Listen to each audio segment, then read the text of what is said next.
Olá, se você ama bater papo e ama missões, seja muito bem-vindo. Esse é o Seja Luz Podcast, o seu podcast de missões nacionais. E aqui a gente vai realmente conversar sobre tudo que Deus tem feito no Brasil, por meio dos nossos missionários espalhados pelo nosso país. Então, sinta-se à vontade, que bom recebê-lo aqui de volta. Olha que alegria ter você mais uma vez aqui para a gente bater papo. E aí, a gente está vindo para uma série de conversas muito empolgantes. A gente voltou com tudo dessa pausinha que a gente sempre dá. E hoje não será diferente. Hoje nós bateremos um papo e falaremos um pouquinho sobre história. Vocês gostam de história? Eu gosto muito de história. A gente vai bater um papo aqui sobre história, mas não é qualquer história. E aí a gente trouxe alguém que sabe bem falar. Vocês sabem que eu gosto de bater papo, mas eu não sou especialista nos assuntos. Então, que bom que a gente tem especialistas para falar com a gente, bater papo, explicar as coisas que a gente não sabe.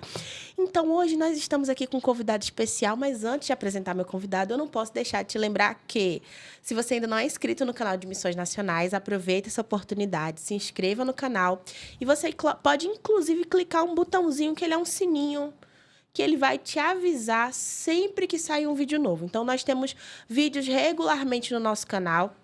E além do canal do YouTube, você ainda pode acompanhar as notícias aí do Campo Missionário em outras redes sociais. Instagram, Facebook, TikTok, nos canais do WhatsApp, no Twitter. Então, tudo isso recheado de informações de tudo que Deus tem feito no campo. Sabia que nós temos notícias espalhadas por todo o Brasil, missionários que estão atuando no Acre, missionários que estão atuando no Vale do Amanhecer. Você sabia que nós temos missionários atuando no Nordeste? E tudo isso está sendo noticiado e atualizado nas nossas redes sociais. Então, aproveite essa oportunidade, acompanhe Missões Nacionais nas outras redes, além do YouTube. E vamos ao que interessa, porque a gente quer o quê? Bater papo, eu não quero ficar falando aqui sozinha. Hoje, nosso convidado é o pastor Diogo. Seja muito bem-vindo, pastor. Ele que é, vou começar explicando. Ele é pastor, Isso. ele é esposo, ele é pai, ele é gerente de desenvolvimento e trabalha hoje com formação dos missionários espalhados pelo Brasil, formação de liderança, e ele vai explicar aí bem melhor do que eu tudo aquilo. Gente, tem muita coisa, faz muita coisa. Então, é difícil até escrever. A pauta está assim, ó, desse tamanho, com tanto de coisa que o pastor Diogo faz. Mas seja muito bem-vindo, que bom recebê-lo aqui, bater papo, falar. A gente está com os livros, vocês já estão vendo, tem vários livros aqui espalhados, então vocês já sabem mais ou menos do que a gente vai tratar hoje, mas seja muito bem-vinda e se apresente melhor. Muito obrigado, Vitória. Olá, você que está nos acompanhando também. É muito bom estar aqui participando desse podcast. Bem, eu sou missionário. Eu acho que ser missionário é a maior honraria que eu poderia ter. Sou casado com a Daniele, pai da Ana Thalita. Sou membro da Igreja Batista do Jardim Botânico aqui no Rio de Janeiro e gerente executivo de desenvolvimento na Junta de Missões Nacionais. Também tenho a honra de ser professor de missiologia no Seminário Teológico Batista do Sul do Brasil, aqui no Rio de Janeiro. Bastante coisa, eu disse a vocês que tinham bastante coisa. E aí um adendo é que pastor Diogo já participou, falando, e foi um dos podcasts para mim que foi o mais emocionante. Me perdoem os outros, mas foi muito legal gravar esse podcast, que a gente bateu papo sobre evangelismo. E teve até treino. No final do podcast, a gente fez aqui um treinamento rapidão. Então, assim, se você não acompanhou, inclusive, é uma oportunidade de você poder voltar e assistir, dar uma procurada aí. Tem um outro podcast que o pastor Diego participa. E hoje a gente vai falar de algo, não necessariamente da área de evangelismo, não necessariamente do que a gente falou. A gente vai falar de um papo diferente. E aí, eu já queria começar. Você já se apresentou.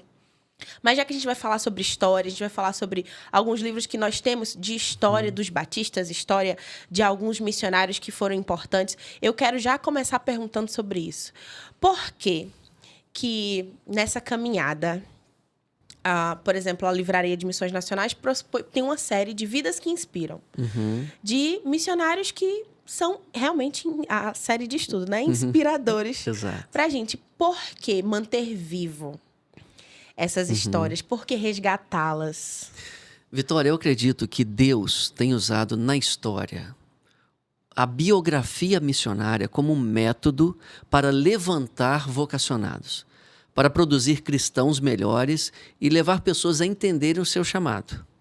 Essa ideia de usar as biografias missionárias como método de formação de melhores cristãos e missionários, ela começa muito cedo na história da igreja, né? Nós temos as hagiografias, as histórias dos santos, as histórias dos mártires, que foram registradas e disseminadas desde o cristianismo dos primórdios para inspirar outros a seguir o exemplo daqueles cristãos notáveis. Inclusive, até escrevi um artigo em coautoria com o professor Dr. Valtair Miranda, que foi publicado recentemente pela revista Pioneira. Se chama Mentoria Histórica. Esse é o título desse artigo. Inclusive, essa expressão mentoria histórica eu extraí do Dr. Wayland Moore, que escreveu um livro, Mentores... É um livro que foi publicado pela O Poder de um Mentor, agora lembrei exatamente o título, foi publicado pela Livraria de Missões Nacionais, você pode procurar O Poder de um Mentor. E aí ele fala, Vitória, o seguinte, existem vários tipos de mentoria. Uma delas, ou um deles, é a mentoria histórica, que é a mentoria que nós recebemos ao ler histórias de grandes líderes, grandes pastores e missionários do passado. De alguma forma, nós podemos ser mentoreados até por pessoas que já morreram, né? O professor Davi Bledsoe, de brincadeira, ele diz que eu inventei uma mentoria pelos mortos, que é a mentoria que nós recebemos daqueles do passado, por meio de ler a biografia deles. E eu acredito que Deus tem feito isso ao longo da história e chegou um momento muito propício para resgatarmos o valor dessas biografias. Se nós olharmos no movimento moderno de missões, nós vemos o seguinte: houve um missionário norte-americano entre os índios nos Estados Unidos, ainda no século XVII, chamado David Brainerd.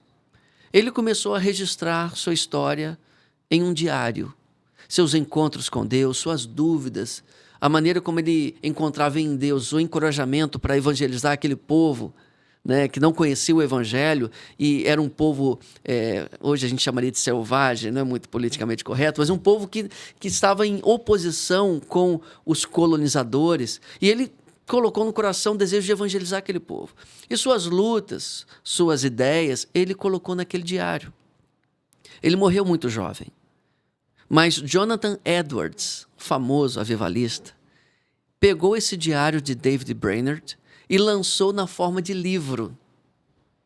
Esse diário de David Brainerd influenciou muitos outros missionários, entre eles William Carey.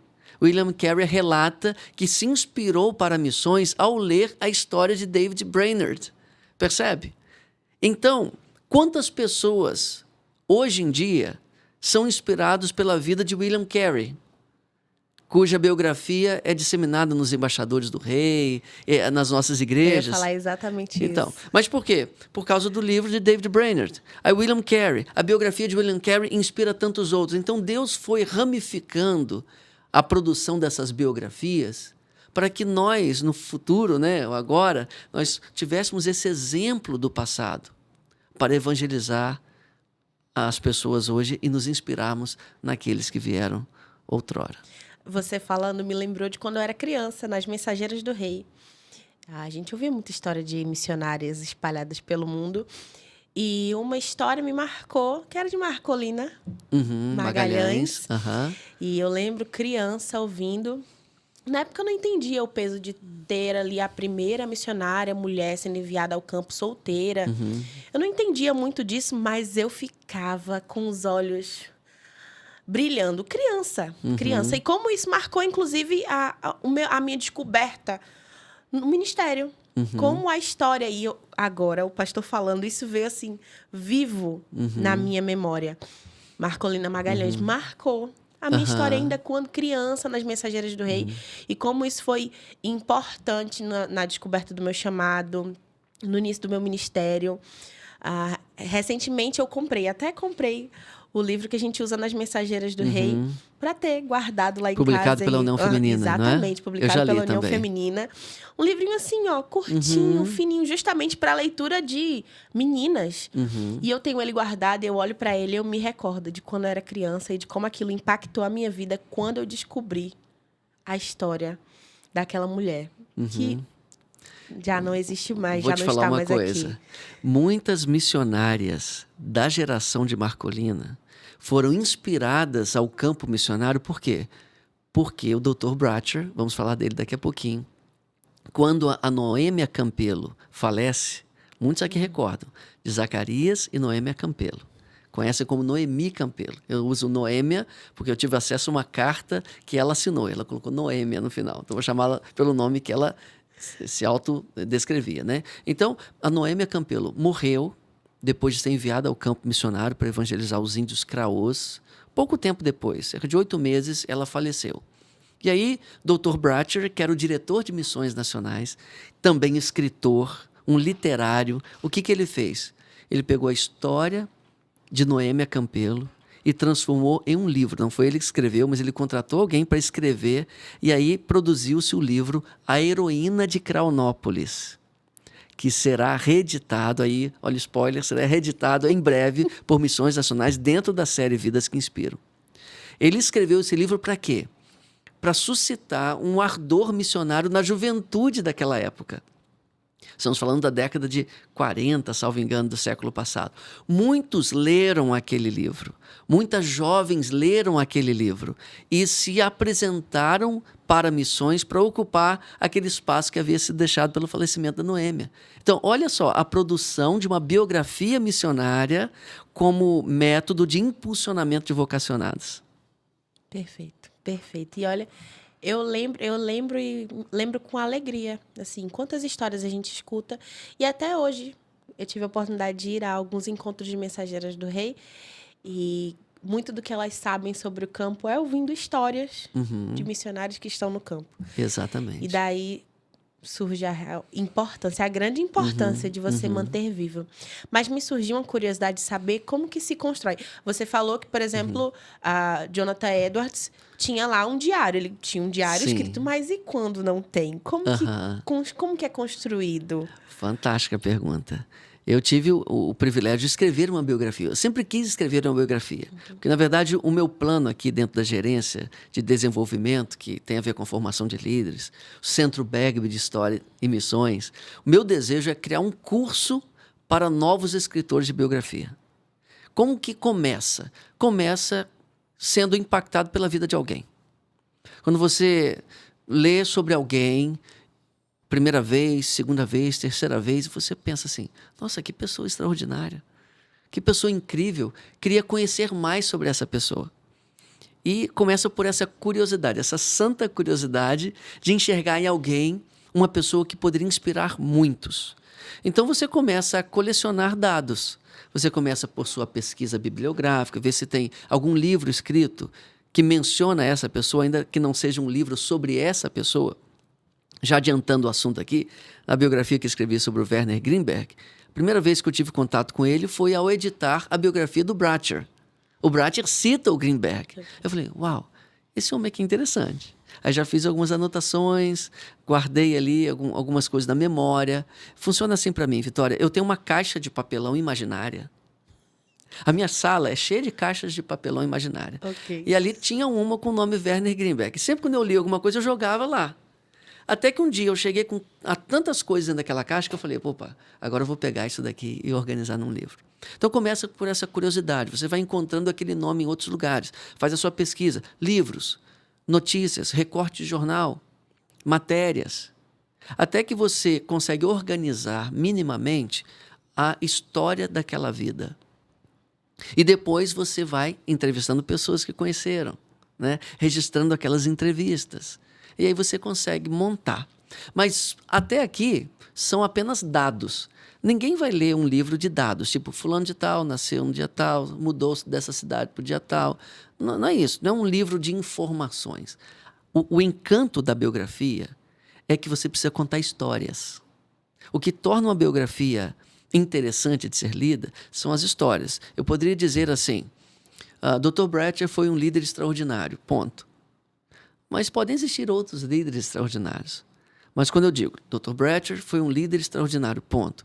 Em 1926, ele fez uma viagem ao Brasil, nos interiores, percorreu 800 quilômetros no lombo de um animal. Aí eu começo a contar a história, vai dando características, contornos mais detalhados daquela frase inicial que era apenas subjetiva. Ele é um grande líder. Então, o biógrafo é aquele que tem a habilidade de contar a narrativa de uma vida como se fosse um álbum de retratos, que são as histórias que vão ilustrando cada uma das etapas de vida. Estou empolgada. Eu já quero pular para falar do Vidas que Inspiram. Mas eu acho que é uma boa hora, já que a gente está falando de biografias, e a gente tem 2 delas aqui, acho que a gente poderia falar um pouquinho delas, ver o que a gente tem, Tá bom. que histórias que a gente tem. Tá bom. O primeiro livro da série Vidas que Inspiram é do próprio Dr. Bratcher.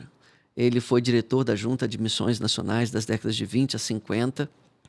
Era um norte-americano que chegou ao Brasil como missionário, alguém que tinha uma visão de empreendedorismo extraordinária. A vida dele é muito interessante. Merecia um podcast só sobre o Bratcher. Dava para ter né? mesmo. E o pastor Fernando Brandão foi altamente inspirado pela vida dele. Estudando sobre Lewis Bratcher, encontrei livros que ele escreveu também. E aí lançamos recentemente 2 livros de autoria dele. Se você quiser conhecer mais sobre Bratcher, você vai ler a biografia dele, O Apóstolo do Sertão, título que foi dado a ele por outros. Obviamente ele não se auto-intitulou assim, mas ele escreveu outros livros. Além dele ter escrito, ou ter incentivado a escrita da biografia da Noêmia Campelo, ele escreveu também uma biografia do pastor F.F. Soren. Esses 2 livros que você pode encontrar na nossa livraria são No Esconderijo de Sua Presença, em que ele relata as experiências que ele teve com Deus no campo missionário. Então, ele muitas vezes se viu sozinho, percorrendo aí o interior do Brasil, em lombo de animal, em barcos, naqueles rios caudalosos, ele ali com medo muitas vezes da própria vida. Uma vez ele pegou malária em Marabá, quase morreu. Ele conta como ele se encontrava com Deus, de onde ele tinha o sustento, a força para seguir adiante. No Esconderijo de Sua Presença, um livro missionário fantástico. E esse outro, O Plano, a Tarefa e o Poder, foi bem interessante porque o Dr. Bratcher foi professor de missiologia aqui no Seminário do Sul. Olha só. Eu tenho a honra de ocupar hoje a cadeira que ele ocupava. Olha só, incrível, né? E ele escreveu 2 livros de missiologia, que eu, vasculhando ali a biblioteca do Seminário do Sul, encontrei. O que eu fiz? Eu tomei a liberdade, explico isso no prefácio, de pegar 2 livros dele, aglutinar em um só, transformando em um esboço de teologia bíblica de missões. Você que ama missões e quer entender missões na Bíblia, aqui você vai encontrar os comentários do Dr. Bratcher de Gênesis a Apocalipse. Incrível. E esse material se tornou o material didático da disciplina de Fundamentos Bíblicos da Missão do seminário. Se você pensa em fazer o Seminário do Sul um dia, e você lê esse livro antes, você já vai ter lido o livro que a gente vai usar em sala de aula. Você estava falando, eu lembrei como que é esse ponto do inspirar quem está aqui hoje. E este livrinho aqui, O Apóstolo do Sertão, se você tem muito missionário que assiste a gente, então se você é missionário, você já encontrou com o pastor Fernando em algum momento, em algum evento, ele sempre, a primeira pergunta que ele faz: você conhece o livro Apóstolo do Sertão? É isso aí. Você já leu esse livro? Não? Você vai ganhar um.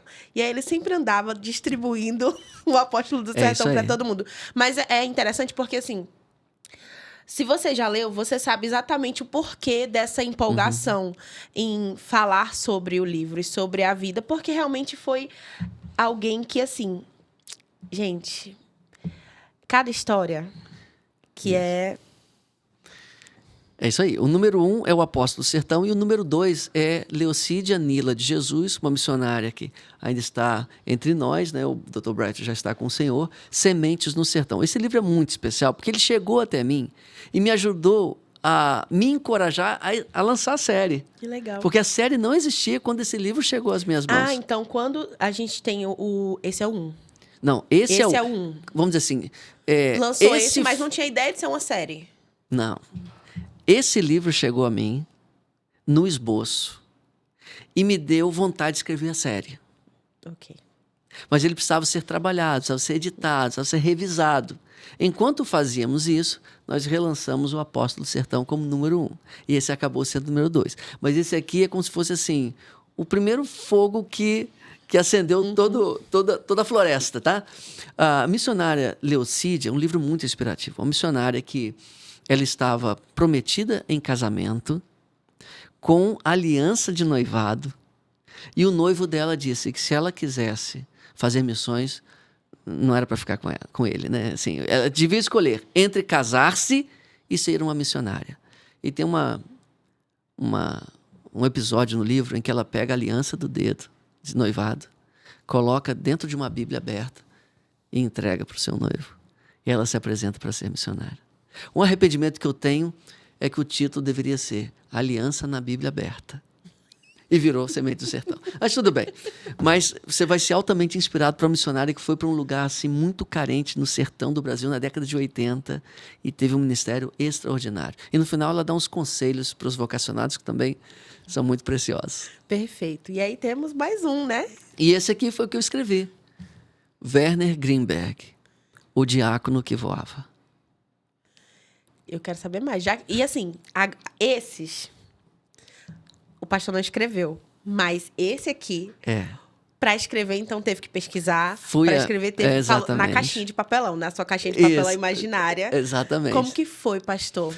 Poder não só conhecer, mas se aprofundar na história a ponto de escrever um livro sobre alguém que inspirou. Eu me lembro de chegar na sala do pastor Fernando Brandão e dizer assim: Pastor Fernando, você já ouviu falar de Werner Greenberg? Ele, não. Assim, pastor, você precisa conhecer. Ele tinha um avião, ele era piloto amador. E foi no avião dele que o Dr. Bratcher viajou pelo Brasil. Porque o Dr. Bratcher fez viagens na década de 20, de 30, de trem, de carro. Mas você imagina os carros da década de 20 e 30. Tipo aqueles Fords de Walt Disney, sabe? Aqueles desenhos do Pateta. Eram esses carros. Depois ele atravessou Goiás de sul até norte, ela é Porto Nacional, no lombo de um animal, mais de 800 quilômetros. Onde não havia estradas, na maioria dos casos, atravessando o cerrado ali. Lá ele pegou um barco e foi viajando até chegar em Belém, de onde pegou um navio a vapor para voltar para o Rio de Janeiro. Mas, a partir de 1950, mais precisamente 1951, se apresenta para o Dr. Bratcher um sujeito desconhecido, que eu vi o nome ali a primeira vez, que emprestou seu avião e se ofereceu como piloto para levar o Dr. Bratcher para o campo missionário. Viagens que ele demorava 6 meses, ele passou a fazer em 2 semanas. Então imagine o avanço da obra missionária naquele tempo. E eu cheguei para o pastor Fernando. Pastor Fernando, conhece? Não conheço não. Você, pastor Fernando, esse moço aqui é incrível. Aí comecei a pesquisar as ocorrências da Pátria para Cristo, em que o nome do Werner aparecia. E descobri que ele não apenas viajou com o Dr. Bratcher, como também viajou com o pastor Samuel Mitch, outro diretor de missões nacionais na década de 70. Que legal. Eu descobri que a viagem à Transamazônica na década de 70, que levou todo o contexto ali necessário para que a Operação Jesus Transforma, que fez 50 anos ano passado, existisse, foi no avião do diácono Werner Greenberg.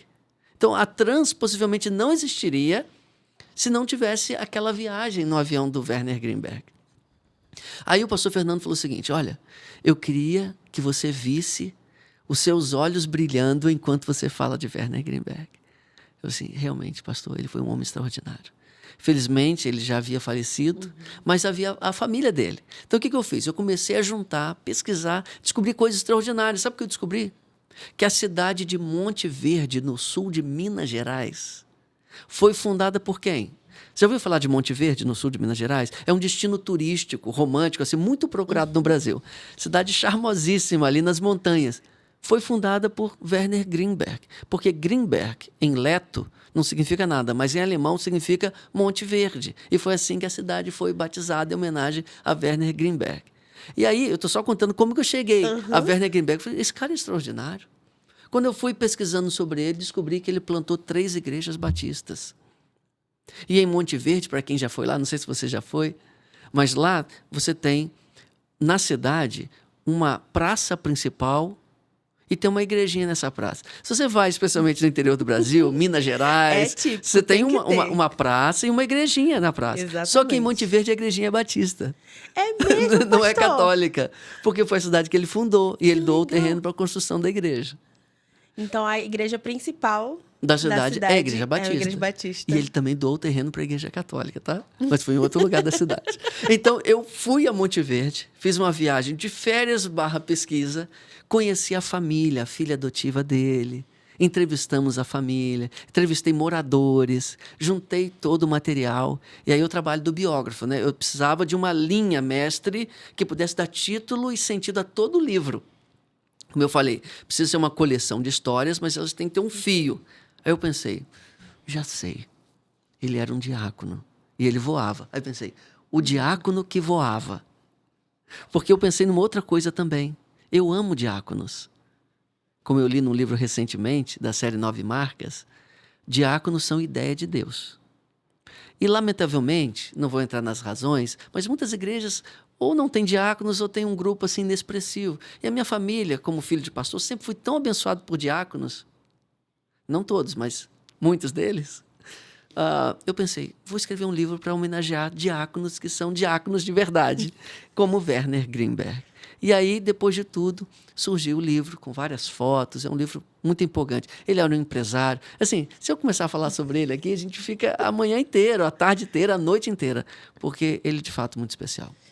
E, ok, pesquisou, escreveu, tê-lo em mãos. Fiquei sabendo, na verdade, aí que você teve a oportunidade, inclusive, depois de escrito, levar até a família e ler para a família.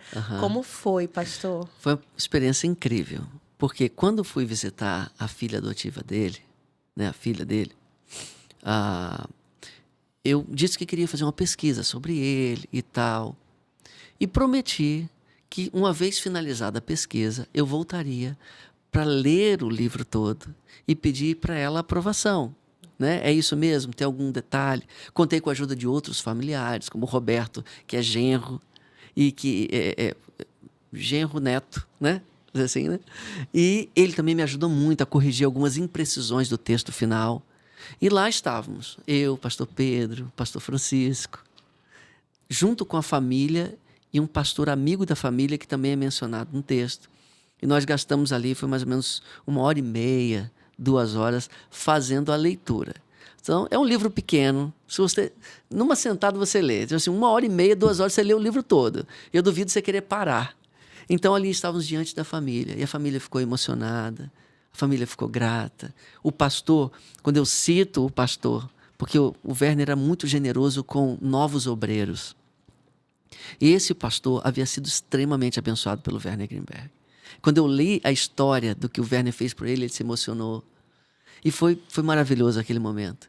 Foi um culto a Deus em louvor a Deus pela vida do Werner. Porque é assim que Deus faz. Deus usa pessoas. E algumas pessoas pisam essa terra, como diz Hebreus, dos quais o próprio chão não é digno, né? O mundo não é digno. Eu acho que Werner Grimberg era uma pessoa dessas. E já pensou se a gente não tivesse nada? Eu fico pensando, e se a gente não tivesse nada escrito? Como que isso é instrumento de Deus para inspiração, para o impulsionamento do trabalho missionário, da força missionária. Que a gente ele não era um missionário formal, se bem que ele apoiou tanto missões nacionais que ele foi nomeado missionário honorário. Ele e a esposa, Dona Emília. Porque qual é a trajetória dele? Vou dar assim, uma pincelada muito rápida. Ele era um leto, chegou ao Brasil aos 3 anos de idade.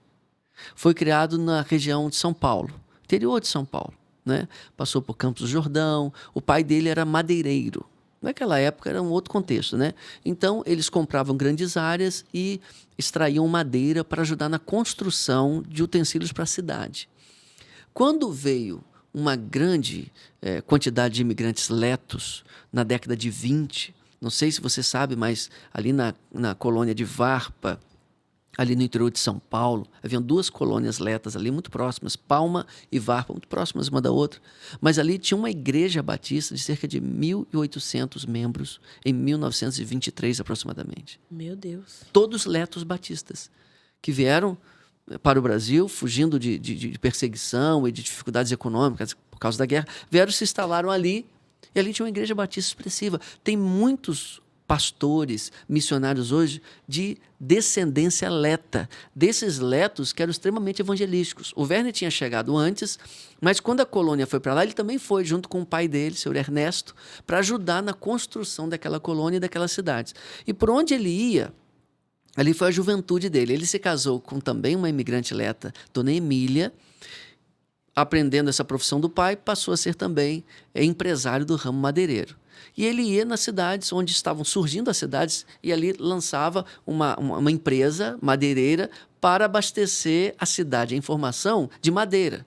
Enquanto isso, ele serviu a muitos dos seus conterrâneos. Ele construiu escolas, ele construiu casas pastorais, ele construiu igrejas. E nas cidades onde ele foi, Bastos e Núbia Paulista, ele plantou a Igreja Batista ali, junto com outros imigrantes letos, doou terreno, fez a construção. E assim ele foi apoiando com sua empresa. Então, além de ser um diácono, ele também era uma espécie de pioneiro do business as mission, que é uma expressão que a gente usa hoje para quando o empresário usa negócios para abençoar missões. Era o que ele fazia. E aí ele tinha um sonho antigo de uma cidade nas montanhas, porque ele havia sido criado ali na região de Campos do Jordão. A mãe dele falece de, aparentemente, de tuberculose, e ele gostou daquele clima das montanhas, mas, na época, Campos do Jordão era um abrigo para pessoas que estavam em tratamento de tuberculose. Ele falou, aqui não é seguro, mas eu gostei das montanhas. Um dia, quem sabe, eu quero conhecer uma região que falaram para ele, os Campos do Jaguari. Aí ele foi com o pai dele, pegou trem, pegou carro, pegou cavalo, até que descobriu lá e se instalou lá na década de 50. Mas antes disso, na década de 40, como o Brasil tinha poucas e precárias estradas, ele assistiu uma apresentação de acrobacias aéreas. E ele pensou assim, seria legal eu aprender a voar. E ele foi aprender a voar, comprou um aviãozinho. O primeiro avião dele, vazio, pesava pouco mais de 400 quilos, um monomotor. E a missão Leta, que havia na Bolívia, em Rincón del Tigre, na Bolívia, porque os letos tinham uma missão lá. Lá eles construíram uma escola. Ele começou a voar, vamos dizer assim, missionariamente, para aquele lugar. Aí precisava de uma caldeira, ele doava. Precisava não sei o quê, ele doava. Transportava missionários que estavam enfermos para tratamento. E ele fez só a Bolívia 63 viagens. 63 viagens. E ele nunca cobrou um centavo do combustível. Um dia, Dr. Bretcher soube que ele viajava. Eu não sei como foi exatamente essa conexão. E ele ofereceu o avião para o Dr. Bretcher, para voar nos projetos de missões nacionais.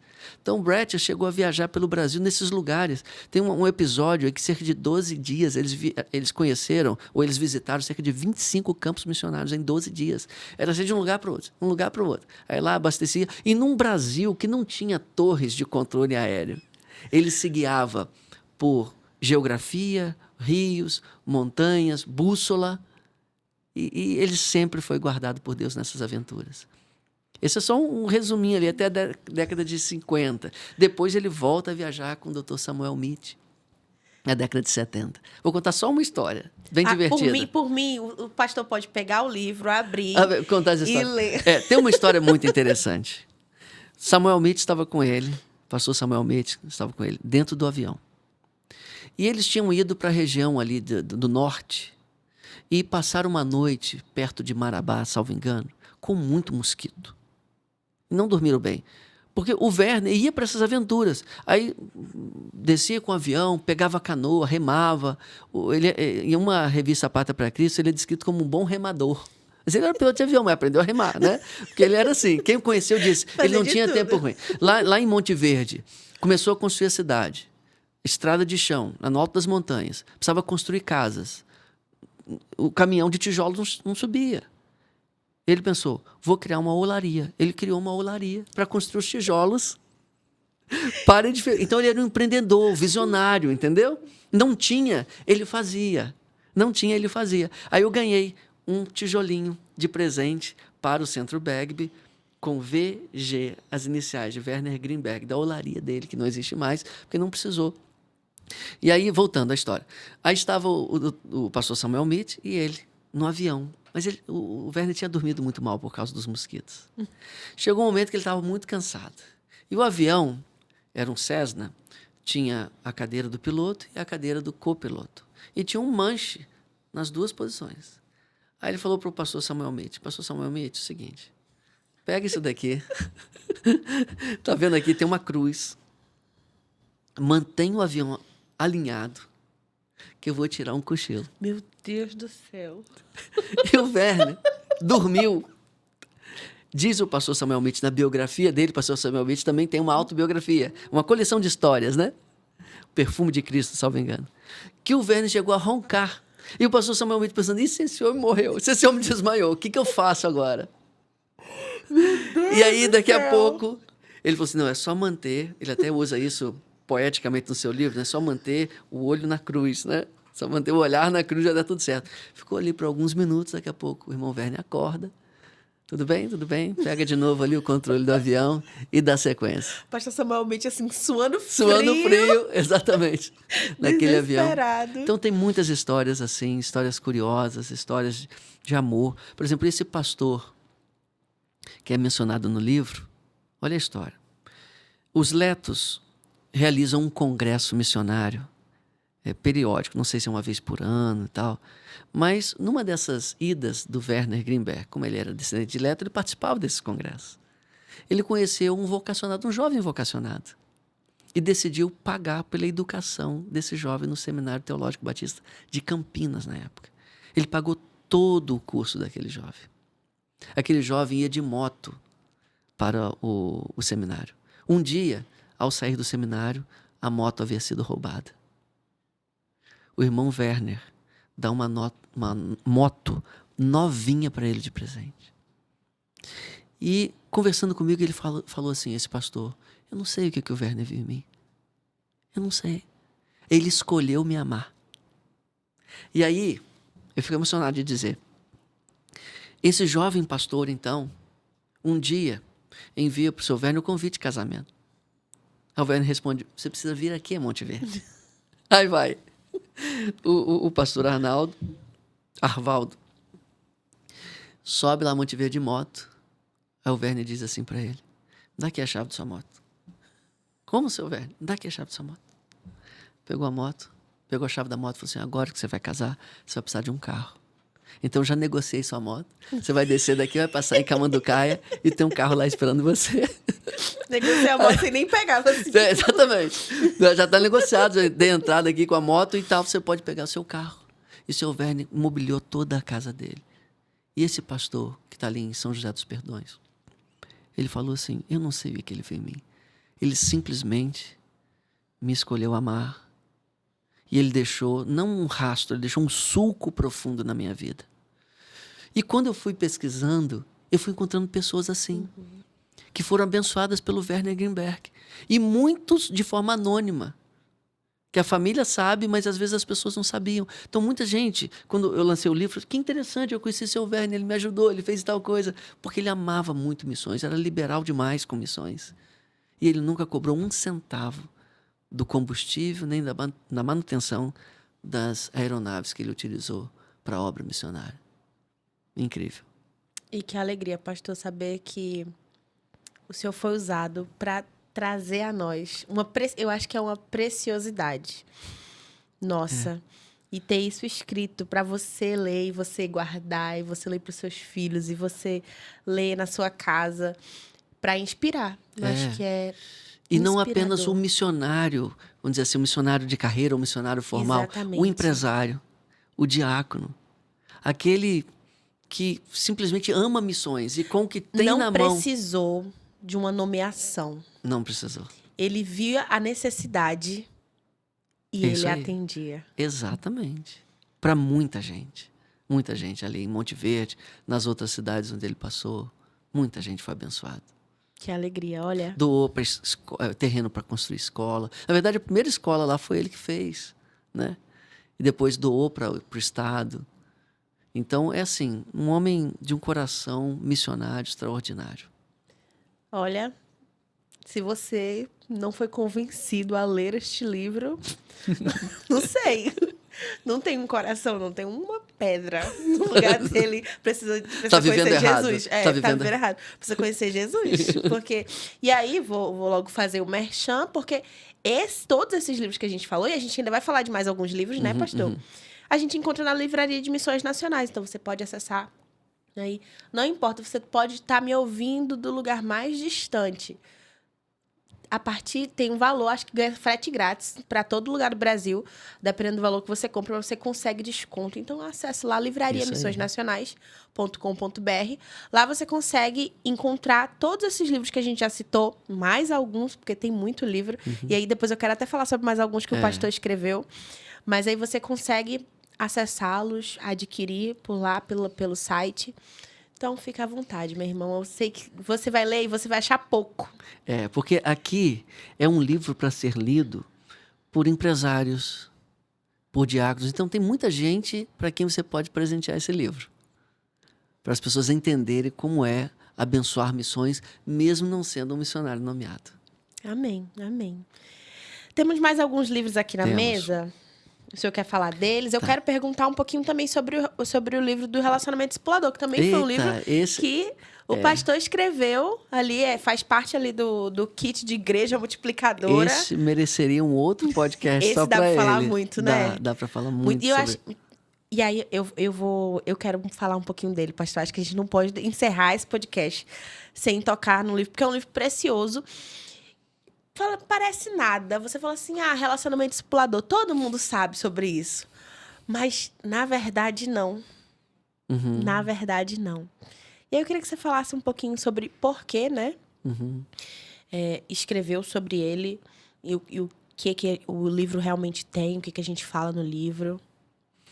Foi um aprendizado que eu tive, especialmente com o pastor Fabrício, com o pastor Márcio Tunala, sobre a importância da evangelização relacional. Eu venho da caravana do arrependimento, da evangelização de rua, aquela evangelização que a gente chama missiologicamente de evangelização com a pessoa X, que é aquela pessoa desconhecida que a gente encontra ocasionalmente. E era um ponto cego na minha missiologia, a amizade como meio, o relacionamento como meio para fazer discípulos. E eu, então, me debrucei sobre como Jesus fez discípulos.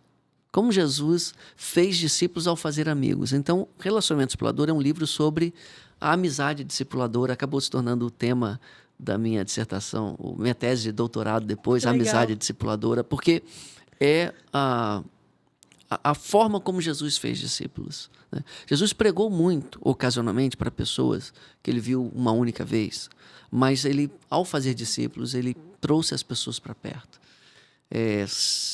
Andar com e ser como, né? É um resumo assim do relacionamento discipulador. Perfeito. E é uma carência, a gente fala assim, hoje a gente não tem mais uma sociedade relacional, mas na verdade é uma das maiores carências da geração de hoje, das gerações antigas. Tô falando que é um tema para um outro podcast, porque esse foi justamente a minha tese de doutorado. Então, assim, exatamente. O primeiro capítulo é a amizade que falta e se pretende. E sabe que quando eu cheguei no campo missionário, que eu me deparei com o discipulado, não culpo muito a minha igreja. Minha igreja é uma pequena igreja, né, que não fica em Fortaleza, numa capital, mas num bairro distante. Então, me converti já depois de grande. E eu nunca havia percebido... na minha cabeça, eu não havia sido discipulada.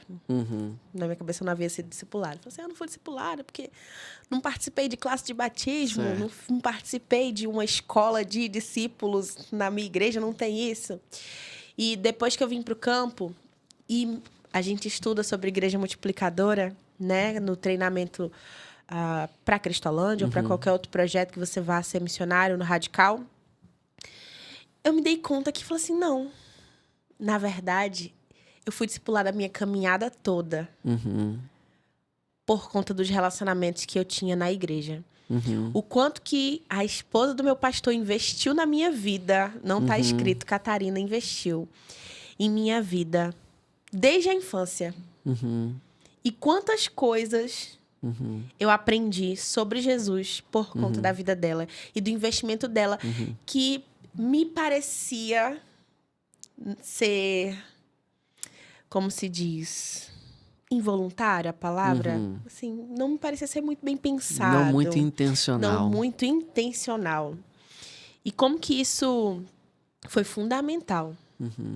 Eu lembro que no dia que eu me converti, eu me lembrava das falas dela na minha cabeça. Fica assim, ó, as falas dela, citando os versículos ou me questionando diversas coisas sobre a minha vida.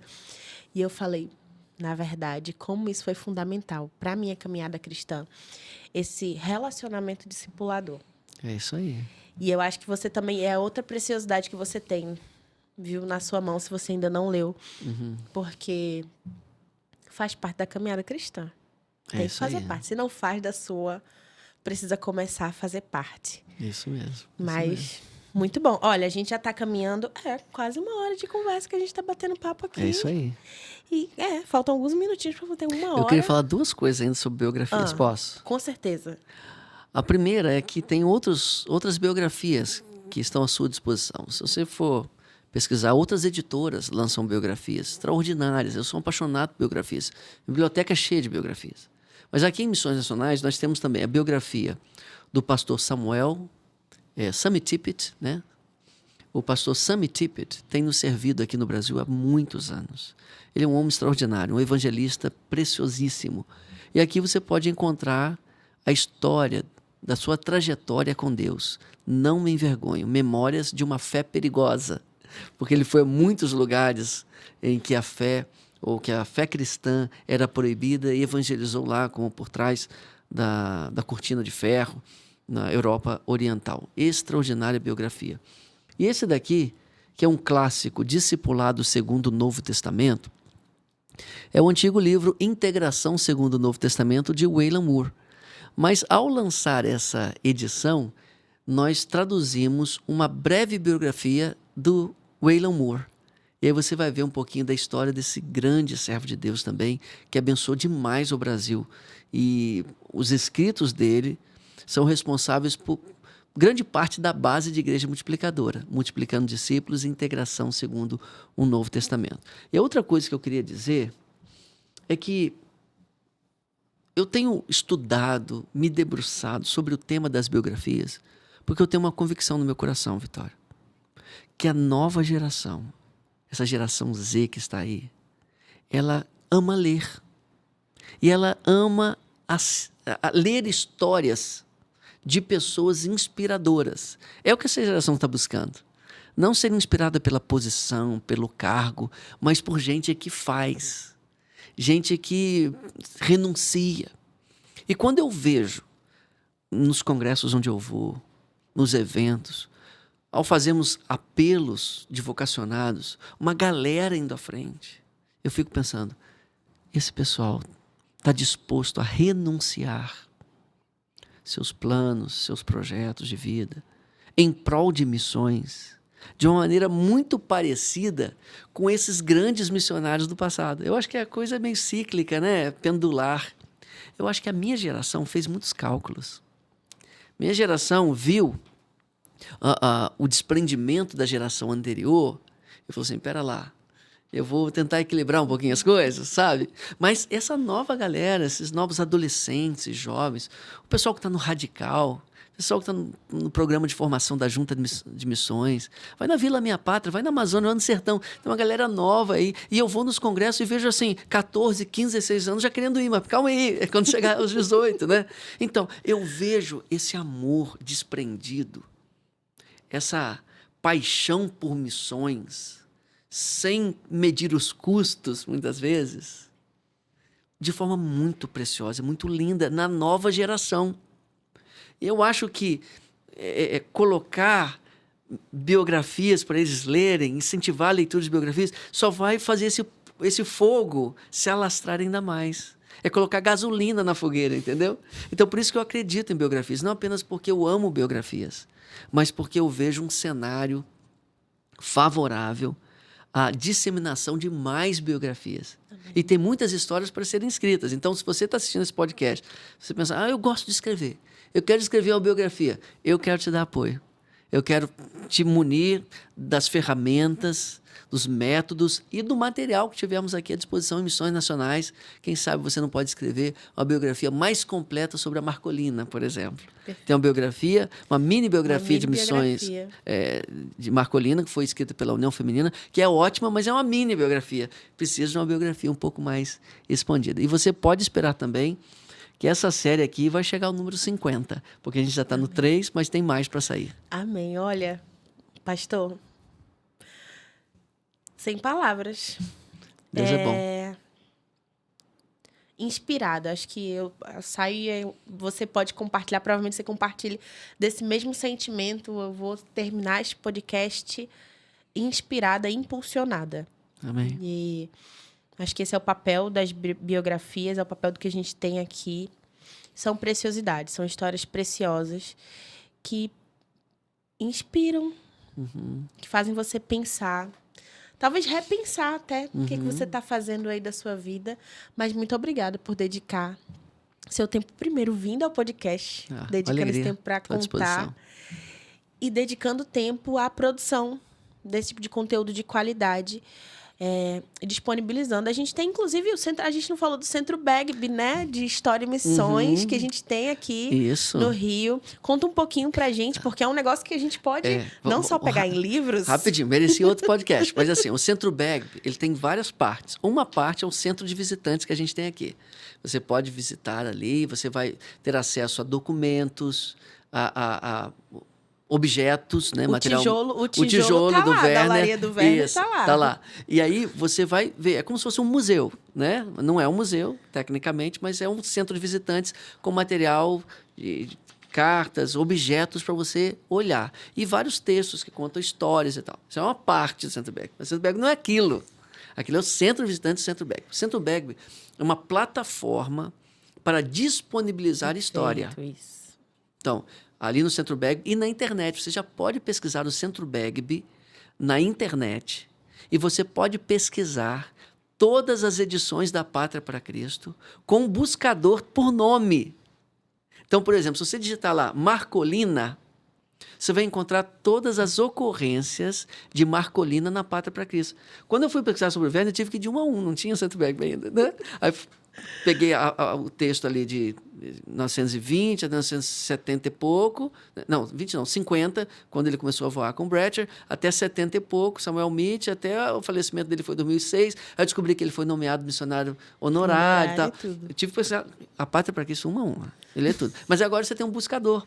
E o nosso desejo é no Centro Begby ter o maior acervo da história batista. Porque a história batista e a história de missões batista é a mesma coisa. Porque a nossa história é uma história missionária.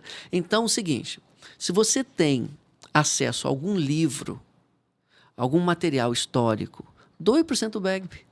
Doe uma cópia para o Centro Begby. Porque, às vezes, já falando do Centro Begby aqui, né? Tem muita gente que lança um livro, por exemplo, a história de um pastor, a história de uma igreja, a história de um missionário, a história de um colégio batista, por exemplo. Mas essa publicação é feita só localizada ali, regionalmente. Ela não é distribuída pelo Brasil. Então, nós estamos coletando. Pode doar uma cópia para cá, a gente vai colocar no acervo. E o nosso desejo é, quando a pessoa pesquisar lá, estou usando o nome da Marcolina, aí, pum, a inteligência artificial, a plataforma já vai dizer, ó, Marcolina é citada nessas edições da Pátria para Cristo, nesses livros aqui, nessas edições do Jornal Batista. Em breve o Jornal Batista vai estar todo Centro Begby. Olha só. Aí o pesquisador vai ter um trabalho muito facilitado, porque toda a pesquisa bibliográfica, que é a base da biografia, já vai estar toda à disposição por esse buscador inteligente. E aí por quê? Porque isso é só a história sendo armazenada e disponibilizada. Mas quem inspira é o pesquisador, é o biógrafo. É quem vai pegar esse material que está ali nos arquivos, nos anais, transformar em livro, transformar em artigo científico, transformar em TCC. Eu estou incentivando meus alunos de missiologia a escrever o TCC biográfico. Que legal. Então, tem muita coisa que a gente pode escavar. Perfeito. Muitas vidas dessas aqui que estavam escondidas como a de Werner, dos quais o mundo não era digno, que podem inspirar muitas gerações. Perfeito. E acho que Centro Begby, acho que se buscar por Centro Begby, deixa eu ver certinho aqui para dizer para vocês. É centrobegby.com.br. Perfeito. Centro Begby, begby.com.br. Acho que a gente consegue colocar no chat para vocês já acessarem o link direto, centrobegby.com.br. Gente, tem muita coisa lá. É realmente um acervo grande e que você não precisa... Ah, Vitória, eu não estou no Rio de Janeiro, não posso conhecer um pedacinho. Você pode conhecer lá no site. Um pedacinho, um pedação, né? A maior parte do que a gente tem. Aqui no Rio é um pedacinho. Mas que conta também muita história. Se você tá pelo Rio e você quiser vir visitar, você pode, inclusive, passar lá, conhecer. Tem bastante coisa legal. Mas, pastor, muito obrigada por sua contribuição, pelo tempo. Que Deus te abençoe. Que a gente ainda tenha muitas Amém. biografias aí pra gente poder ler, Amém. compartilhar e se inspirar. Se quiser deixar uma última mensagem final para quem está nos assistindo. Leia biografias. Tem várias à disposição em missões nacionais, mas existem outras. Lê George Miller, lê Hudson Taylor, lê David Livingstone, lê Jim Elliot, lê William Carey, lê Andrew Fuller. Tem tantas vidas que inspiraram no passado e continuam inspirando hoje. E se você gosta de escrever, gosta de biografias, e quem sabe você não vai escrever uma biografia, faz contato com a gente.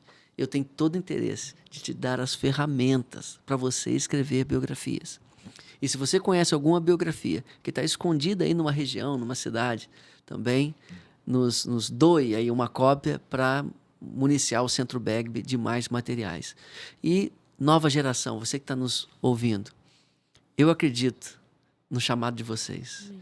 E eu acredito que vocês vão, pela graça de Deus, realizar muitas coisas. E quem sabe, daqui a alguns anos, né, quando eu já tiver passado, e aí você não terá uma biografia sua escrita, né? Só Deus sabe. Só Deus sabe. Olha, que bom, que prazer receber você aqui. Que prazer poder compartilhar dessa tarde maravilhosa, ouvindo, batendo papo. Que Deus te abençoe. E a gente tem um encontro também, próxima quarta-feira. Nós estaremos juntos novamente para continuar batendo papo nesse mesmo horário de sempre, às 15 horas da tarde. Se você está assistindo aqui ao vivo, aproveita para compartilhar esse podcast com outras pessoas. Compartilha, indica. A playlist do podcast está cada dia maior, porque nós já temos mais de um ano regularmente com o nosso podcast. Então, compartilha esse episódio com aquela pessoa que você acha que precisa ser inspirada nesse momento. Então, aproveita para compartilhar. Se você está assistindo isso aqui depois, também não tem problema, que Deus te abençoe também.